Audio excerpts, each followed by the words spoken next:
Agradecemos mucho el interés y la persistencia por continuar con estos trabajos respecto a la reconstrucción de la Ciudad de México. Continuamos con esta mesa, la segunda etapa de Diálogos 19S. Este proyecto se realiza de manera coordinada con la Cámara de Diputados, la Asamblea Legislativa del Distrito Federal y diversas organizaciones sociales a las cuales me voy a permitir ir presentando y ir cediendo el uso de la palabra.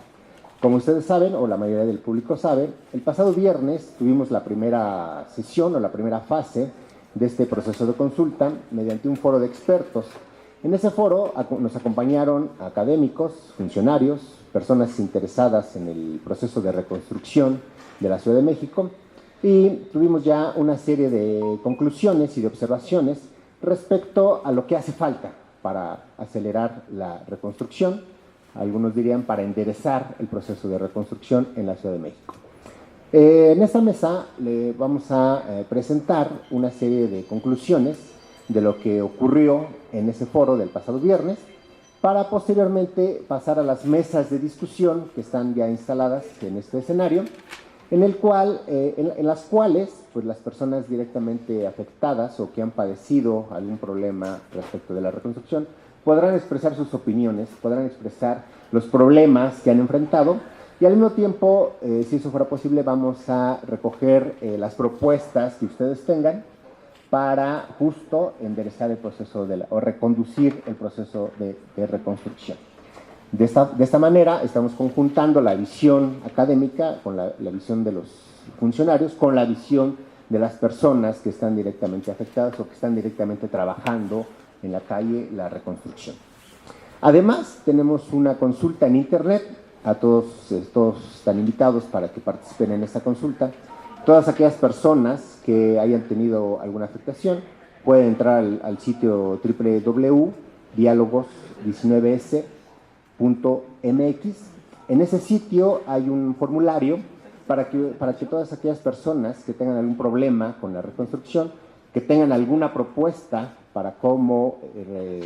modificar este proceso de reconstrucción, nos dejen ahí sus datos y nos dejen ahí sus propuestas y podamos entonces conjuntar una opinión mucho más amplia, mucho más precisa, más diversa, más plural de todo lo que está pasando y sobre todo de todo lo que debemos de hacer, ¿no? Entonces vamos a iniciar esta ronda para conocer qué pasó el pasado viernes, para tener una serie de lineamientos y poder pasar después a las mesas de trabajo. Para ello, le voy a dar el uso de la voz a Mónica Tapia, muy conocido entre todos ustedes. Ella es directora de Ruta Cívica y coordinadora de Ciudadanía 19S. Bienvenida, Mónica. También aprovechamos para saludar y dar la bienvenida a la diputada Dunia Luplop, presidenta de la Comisión de Vivienda, que también participará en esta mesa. Muy bien, entonces le doy el uso de la palabra a Mónica para que nos explique qué pasó en la mesa 1, que era con el título Facultades de las autoridades en materia de protección civil y procesos de atención a damnificados. Buenos días, gracias por estar aquí. Han sido días bien intensos y entendemos que esto es un esfuerzo más y lo agradecemos mucho y creo que el ponernos de acuerdo y escucharnos también va a ayudar a que en el mediano y el largo plazo vayamos reconstruyendo esta ciudad mejor. Agradezco mucho a la diputada Dunia Ludlow, que está aquí presente, y al diputado Fernando Rubio, que es diputado federal y que también nos presta y nos abre las puertas aquí del Congreso. Y brevemente hacerles un resumen de la mesa de expertos y de funcionarios públicos. Creo que fue un momento importante porque estuvo presente la Comisión de Derechos Humanos, la PAOT, el Instituto de Seguridad de las Construcciones y una abogada constitucionalista que fue constituyente. Entonces nos dio un panorama un poco de cómo están las leyes, cómo están las facultades, quién le toca hacer qué, cuál es la ventanilla que deberíamos de ir y que pues ahora sí que el viacrucis, que muchas veces llegamos a una oficina, ¿no? Y aquí nos toca solo un pedazo o aquí no nos toca, usted tiene que ir a otra. Eso es un poco lo que estuvimos discutiendo el viernes. Vimos también que ha habido avances importantes y que desde el 85, por ejemplo, hay nuevas normas de construcción y que digamos que gracias a estas nuevas normas y también a los simulacros, al sistema de protección civil, que son herencias o legados del temblor del 85, pues no nos fue tan mal como hubiéramos pensado si no hubiera habido estos avances. Entonces, creo que fue un buen recordatorio de decir cada desastre también podemos hacer un legado hacia las futuras generaciones y hacia la futura ciudad que queremos vivir, y que creo que eso también nos debe de motivar. Sí vimos que hace mucha falta no solo saber qué le toca hacer a quién, sino la coordinación. Vimos, por ejemplo, que este sistema de protección civil implica que tenemos autoridades a nivel de las delegaciones y a nivel de la ciudad, que en teoría deberían las dos de ser responsables, por ejemplo, de tener nuestros edificios en sus listados, pero a veces resulta que estamos en el listado de la delegación y no de la ciudad. Entonces vimos, y creo que la Comisión de Derechos Humanos decía, hemos hecho medidas precautorias, estamos por sacar un informe especial y recomendaciones, pero muchas de estas recomendaciones va a ser coordínense mejor, autoridades, y creo que eso debería de ser uno de también los futuros legados de cómo hacer a alguien que ayude a coordinar. Y también las capacidades, digamos, técnicas que han ido desapareciendo en algunos puestos, por ejemplo, de protección civil de las delegaciones, pues el director, el titular del Instituto de Seguridad de las Construcciones nos decía, nuestro instituto es muy técnico y hemos estado viendo cómo pues, otros espacios que deberían de ser técnicos van perdiendo esa capacidad, pero creemos que también estas habilidades de colaborar, de coordinarse, además de las técnicas, o que estos saberes son complementarios, ¿no? Entonces creo que a todos nos ha tocado estar aprendiendo de ingeniería, de arquitectura, de leyes, de autoridades. Entonces sí vemos que no es nada más algo técnico o algo político, sino cómo complementar estos saberes y hacerlos funcionar mejor. Hablamos, y creo que Dolores va a hablar más del Atlas de Riesgo, pero vemos que hacia el futuro, con la nueva Constitución, ya no solo va a haber un Atlas de Riesgo, sino que las nuevas alcaldías, que es lo que va a sustituir a las delegaciones, de manera coordinada tienen que hacer Atlas de Riesgo, salud, con la ciudad. Entonces, ¿cómo empezamos también a pensar en ese nuevo escenario donde los Atlas de Riesgo van a estar al nivel también de las alcaldías? Y nosotros insistimos mucho que deberían de estar hasta el nivel de las colonias y de los predios, justo para poder saber qué le está pasando a mi edificio, qué le pasó incluso antes de que yo llegara, qué herencia hay de la evaluación sísmica, y que ese tipo, digamos, de información esté disponible, sea pública y esté actualizada, y que sea algo dinámico, decía alguien, ¿no? Que no sea una foto de lo que sucedió hace 6 años o de lo que sucedió cada vez que las alcaldías o la ciudad tenga dinero para actualizarlo, sino un sistema de información que constantemente se esté actualizando. Creo que se necesita también mucha profesionalización y especialización en este tema de volverlo más técnico, pero todos quedamos conscientes de que la transparencia y la rendición de cuentas debe de ser fundamental junto con esta profesionalización, que no se vale ser el experto o el que todo lo sé y no le doy cuentas a nadie, o solo mi opinión cuenta, ¿no? Ese era uno de los puntos. Se habló sobre todo en la atención de la emergencia de la necesidad de mejorar y clarificar procesos. Ahora es un poco más claro, pero nos tardamos ya bastantes 9 meses en tenerlo claro, pero que esto de que primero se hiciera la ficha de evaluación post-sismo, luego el dictamen que tenía que ser hecho por un especialista, luego el proyecto de rehabilitación, y que ahí el Instituto de Seguridad de las Construcciones no solo es hacer el proyecto, sino apoyar en cómo se hace, en incluso recomendar a algunos especialistas. Y después, pues todo lo que toca, que es ejecutar la obra, sea de reconstrucción o de reforzamiento, y que también ahí habrá apoyos. Entonces insistimos mucho en que proceso quede mucho más claro, queden claros los requisitos, cómo se dan los apoyos, cómo se deciden las prioridades o digamos la fila, porque probablemente no todos se puedan hacer al mismo tiempo. Y lo que sí se admitía es que pues estos procesos se han estado haciendo en la marcha, sobre las rodillas un poco, sobre la práctica, y que necesitamos pensar en dejarlos más claros, porque pues sí coincidíamos todos, no va a ser el último temblor, ojalá sí sea el último temblor, que tengamos una emergencia y unas tragedias y la espera tan larga que hemos tenido, y que más bien sea o sea, nos vengan los nuevos temblores, pero estemos mucho más preparados en muchos de estos aspectos, sobre todo pues esto de la coordinación y los procesos. Creo que hoy discutiremos, digo ya me estoy adelantando, pero hoy discutiremos y queremos oírlos también las propuestas, las dificultades que han tenido. Esta es la mesa 1 en la que seguiremos trabajando el tema de las leyes, las facultades, y también creo que un punto importante que hacía Claudia, la abogada, nos decía, no todo se debe de solucionar con leyes. Muchas veces la ley no es que va a solucionar el problema, sí pensemos más bien en procesos más operativos, o en el tema de presupuesto, o en coordinación, o incluso en coordinación entre distintos actores, no solo la gubernamental, sino la gubernamental, tal vez con los DROs, con los responsables de estructuras, con los vecinos, con los financieros. Entonces, cómo esa coordinación no solo gubernamental, sino social y gubernamental y privada se da mejor, y no es que una ley mágicamente nos la va a dar, ¿no? Hasta ahí creo que lo dejaría.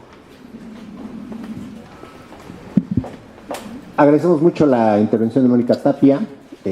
como siempre, tan precisa, tan amplia respecto a las participaciones de la población. Damos ahora el uso de la palabra a la diputada Dunia Lublov, quien se encargó de coordinar la mesa número 2.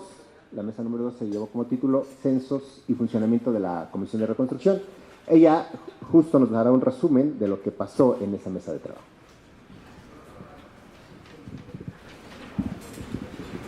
Muchas gracias, Efren, que por cierto ayer fue su cumpleaños. Entonces, gracias, Efren, por moderar la mesa. Agradezco también a todas las instituciones y organizaciones que son copartícipes para hacer este proceso de socialización, porque no solamente es un conjunto de eventos, sino es un proceso que está compuesto por diferentes elementos, que me parece importante hacer como la recapitulación. Tuvimos el foro de expertos, que justo ahorita estamos dando las principales conclusiones de cada una de las mesas, para posteriormente tener unas mesas de trabajo con todos y cada uno de ustedes, y poder replicar este ejercicio que se hizo con los expertos con personas que de alguna u otra forma se inscribieron en estas mesas porque tienen el interés de abonar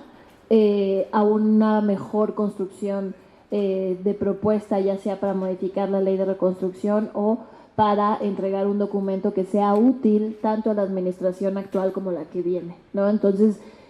tenemos esta mesa que vamos a hacer con ustedes. También habilitamos un sitio en una página de internet que es diálogos19s.mx, en donde ahí las personas que no hayan podido asistir y que quieran seguir subiendo sus documentos, ya en un documento mucho más elaborado, lo van a poder seguir haciendo. Y sobre todo, que me parece fundamental, y aprovecho aquí para hacer la difusión con nuestros compañeros que nos siguen a través del canal del Congreso, todas las personas que resultaron afectadas del sismo o conocidos o parientes de personas que resultaron afectadas del sismo y que han tratado de ayudar en algún trámite y que se les haya atorado, pues ahí también abrimos una plataforma para empezar a conocer cuáles son los principales cuellos de botella que existen en todo este proceso de reconstrucción, así como unas entrevistas que haremos a profundidad también los organizadores con las autoridades del gobierno de la Ciudad de México, y todo con la intención de, con la participación de todos los que estamos aquí, integrar un documento que sirva para tener una ley de reconstrucción que efectivamente cumple con su objetivo que tenía, que es justo facilitar el proceso, no complicarlo como parece que está sucediendo, y como dije, entregar una serie de recomendaciones, todo con la colaboración y el apoyo de todos los que estamos aquí, de Dolores Franco del Colegio de Urbanistas, Janet de Mejor Ciudad y por supuesto Moni Tapia de Ciudadanía 19S, y ya se incorporará con nosotros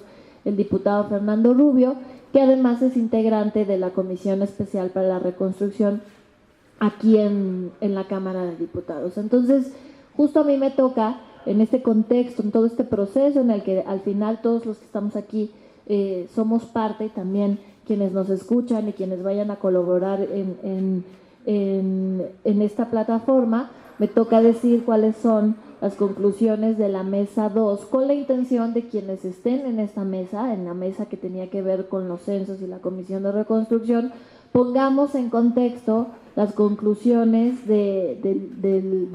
la primera etapa que tuvimos, y sobre eso abundemos más en función de la experiencia y en función de los conocimientos que ustedes han adquirido en este proceso y a lo largo del tiempo. Entonces, de las principales conclusiones que tuvimos en la mesa 2, que al final surgieron de unas preguntas base y de unos temas que se fueron abordando poco a poco, pues es el primero, la falta de diagnósticos y de censos, que nos impide tener un universo real de cuántas y qué tipo y dónde están y cómo son y qué necesidades tienen y caso por caso de las personas que resultaron afectadas del sismo. Creo que lo más triste y lo más lamentable de todo este proceso que hemos estado viviendo es que a 9 meses del sismo, que eso es lo dramático, o sea, ya hubiera nacido una persona, ¿no? Si el 19 de septiembre hubiera sido la concepción, ahorita ya estaría naciendo una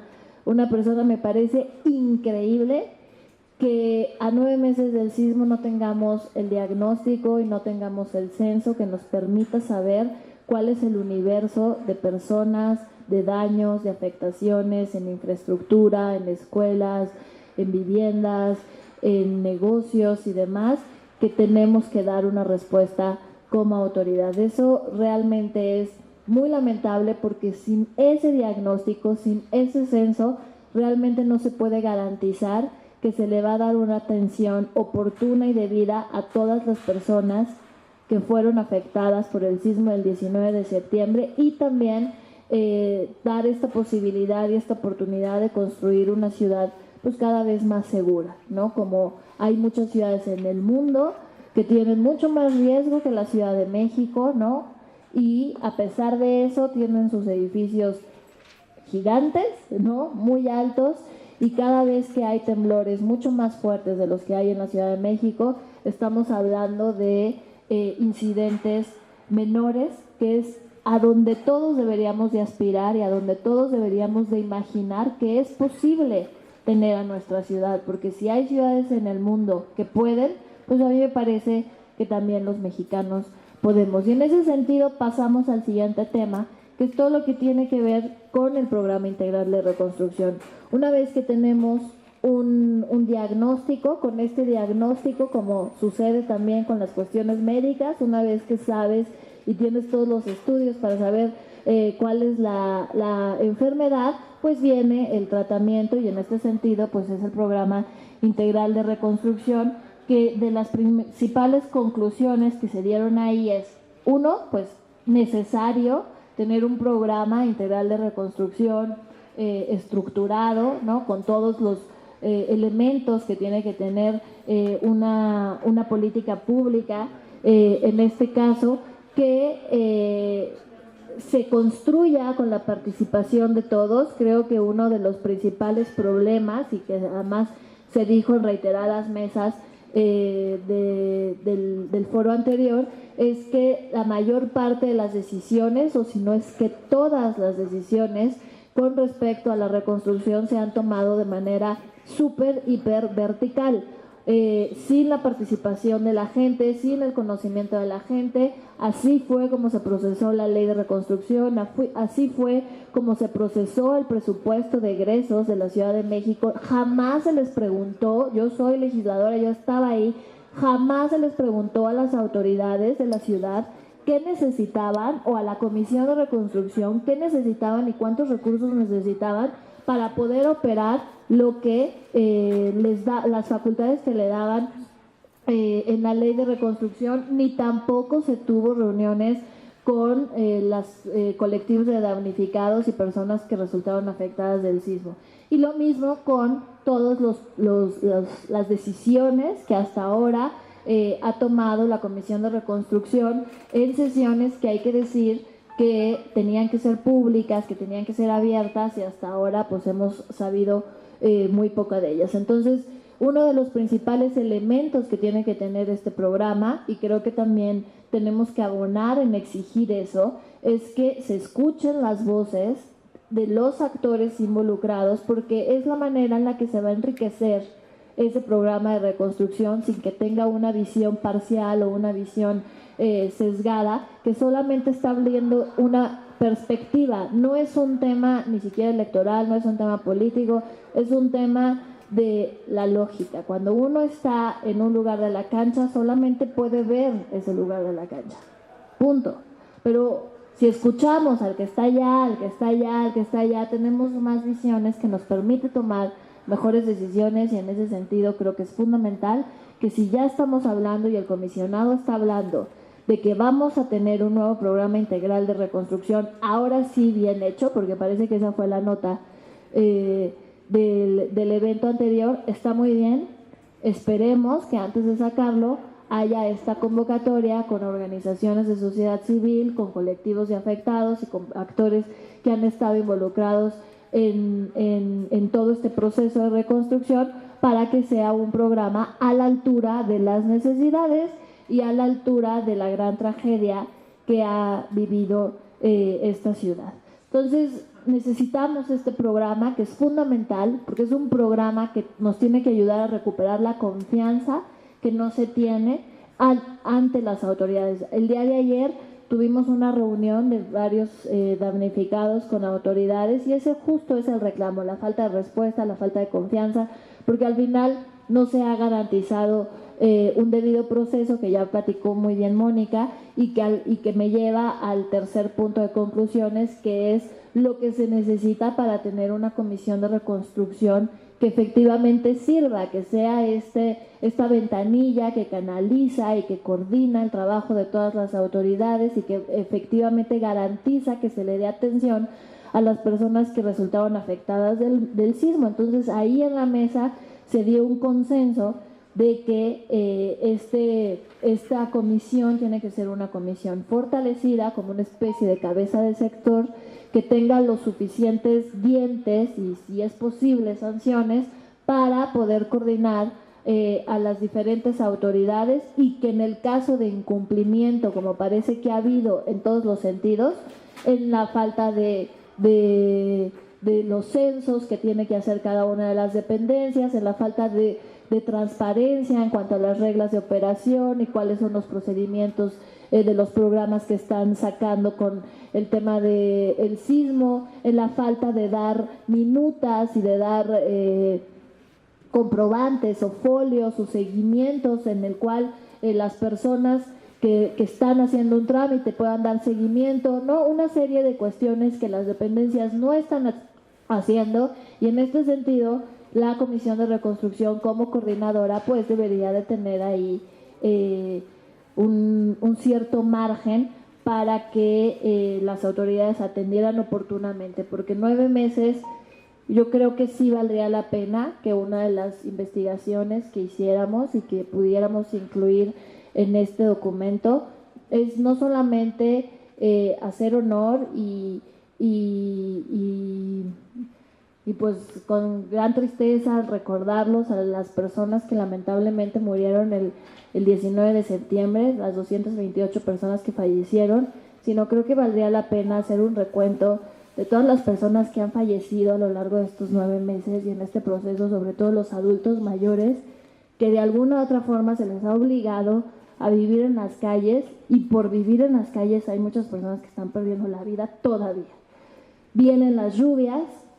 están viniendo las lluvias con muchísima fuerza y hay construcciones que se caen por las lluvias. Entonces sí creo que es importante que hagamos una conciencia de lo que estamos hablando y que avancemos en estos 3 temas que estuvimos desarrollando en la mesa 2 y que yo espero que con la participación de quienes se inscribieron podamos enriquecerlas, que son el tema de los censos, el tema del Programa Integral de Reconstrucción y el tema de cómo debe de estar estructurada la Comisión de Reconstrucción.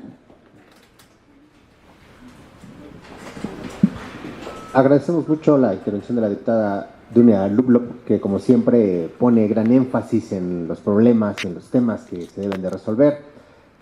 Muchísimas gracias, muy buenos días a todos y a todas. La verdad es que ya estamos entrando a la parte, creo yo, más importante, que es poder escuchar las voces de las personas que resultaron damnificadas y que están enfrentando ahora sí que las deficiencias de la ley y las deficiencias de la operación de la Comisión de Reconstrucción, que finalmente son en torno a las personas a las que estamos cerrando filas como instituciones,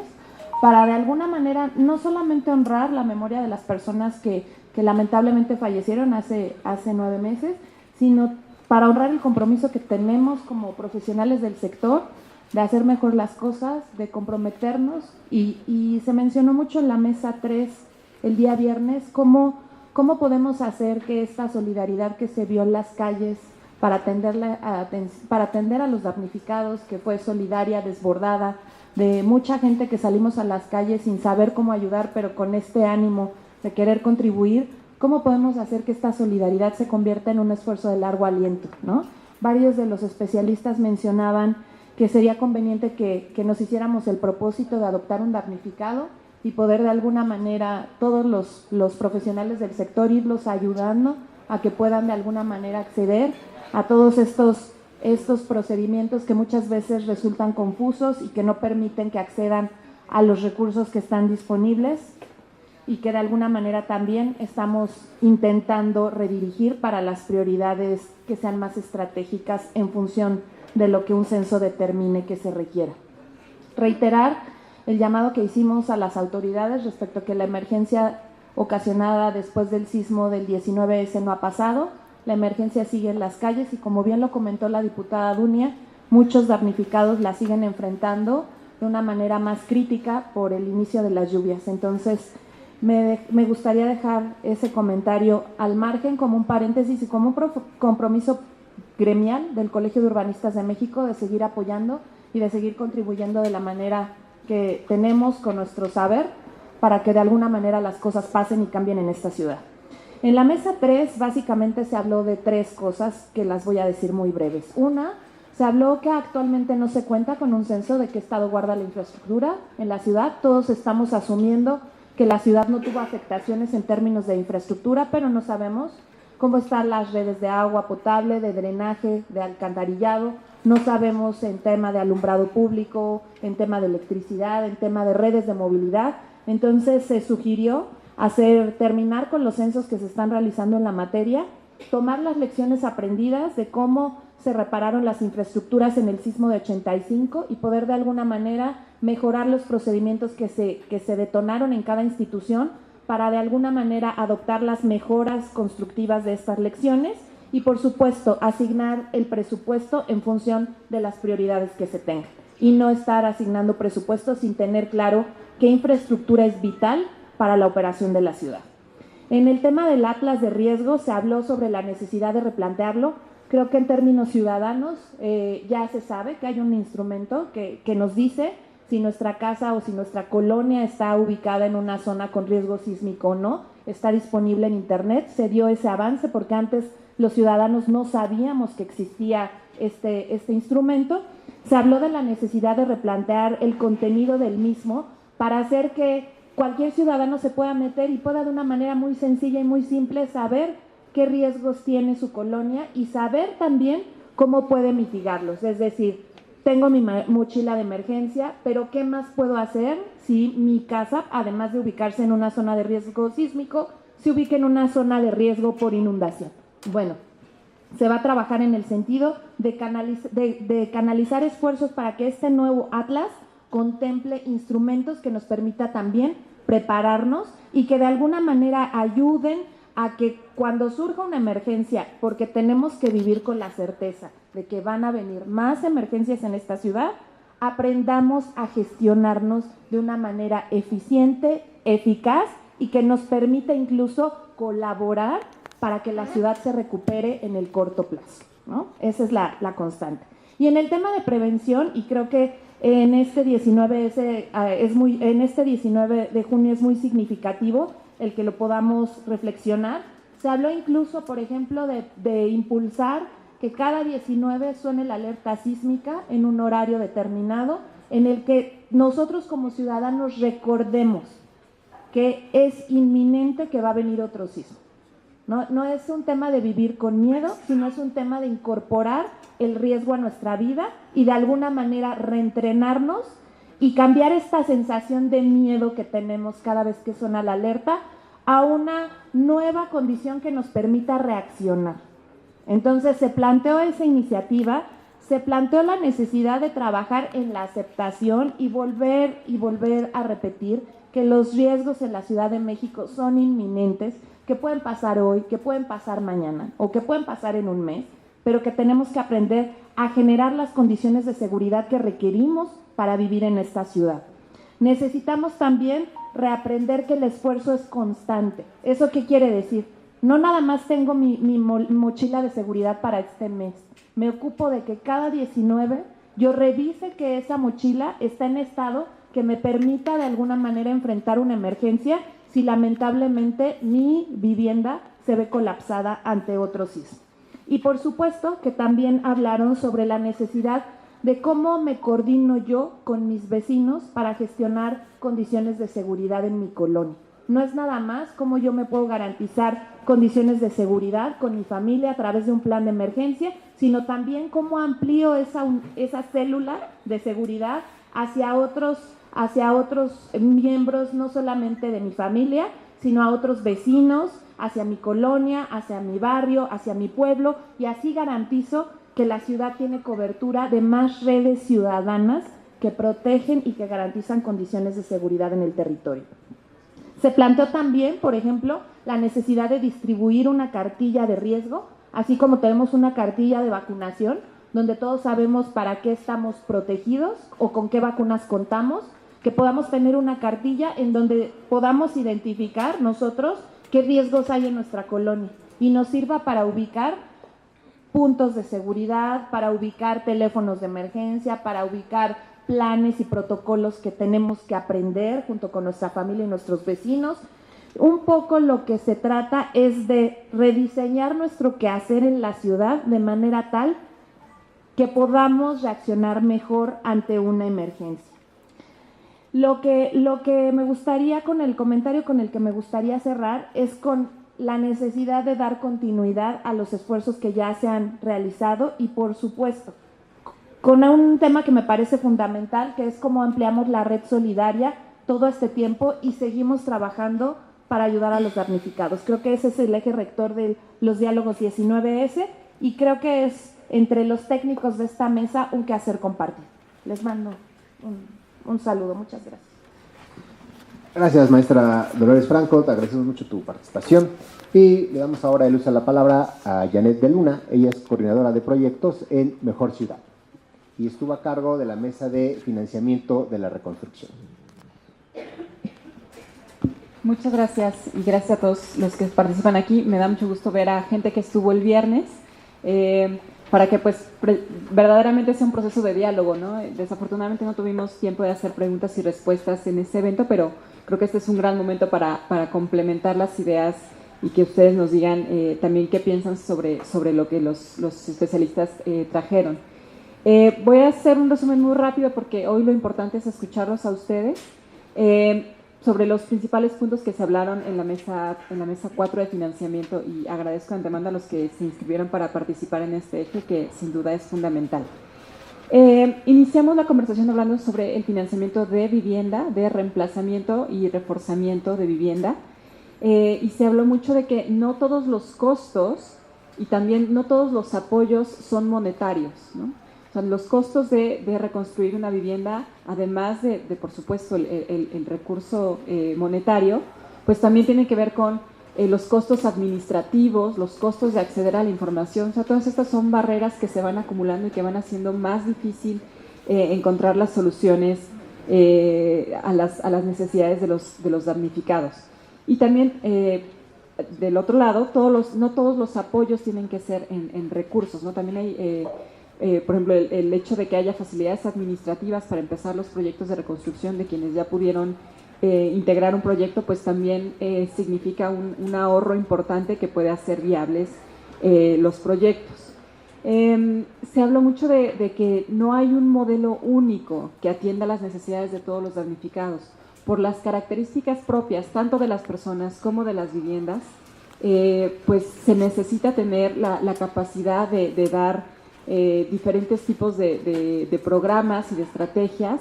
a las personas que pues se ajusten a sus necesidades. No es lo mismo las viviendas que actualmente, bueno, los edificios que están haciendo uso del potencial de construcción adicional del 35% que se les puede dar en ciertas zonas de la ciudad, que en otras en donde la dinámica propia del mercado inmobiliario o las condiciones del suelo o las condiciones de la comunidad pues no permiten o no son aptas para edificaciones de mayor densidad. Entonces, bueno, no hay un modelo único de atención, tiene que haber la flexibilidad y la transparencia para decir quiénes acceden a apoyos a fondo perdido, quienes sí pudieran ser susceptibles de un financiamiento, pero con mucha transparencia, ¿no? Con reglas claras, que sean equitativas y que sean muy transparentes. Un segundo punto fue sobre el financiamiento de la infraestructura, un poco en seguimiento a lo que ya se mencionó en la mesa 3. ¿Cómo hacemos para financiar también la reparación del daño a la infraestructura de la ciudad? Y además invertir en infraestructura que esté lista para los siguientes 30, 40 años en la ciudad y todos los fenómenos sísmicos que puedan ocurrir durante ese tiempo. Se habló mucho de que la ciudad tiene muchos recursos, ¿no? No somos una ciudad que no tenga de dónde financiarlo, es una ciudad con mucha riqueza. El problema es cómo la distribuimos de manera equitativa y cómo la aprovechamos. Se mencionaron ejemplos de otros países, incluso países latinoamericanos cercanos en cuanto a su forma de gobierno, a su cultura, en donde el valor mismo que genera el desarrollo inmobiliario se redistribuye con fines sociales, ¿no? Por ejemplo, se habló de muchas ciudades en donde a los constructores de viviendas se les exige que un porcentaje de sus viviendas sean sociales o sean debajo de ciertos precios para mantener la asequibilidad de la vivienda y señalando, por ejemplo, el riesgo de que si no hay opciones de vivienda asequible en todo momento, no nada más en el momento de emergencia,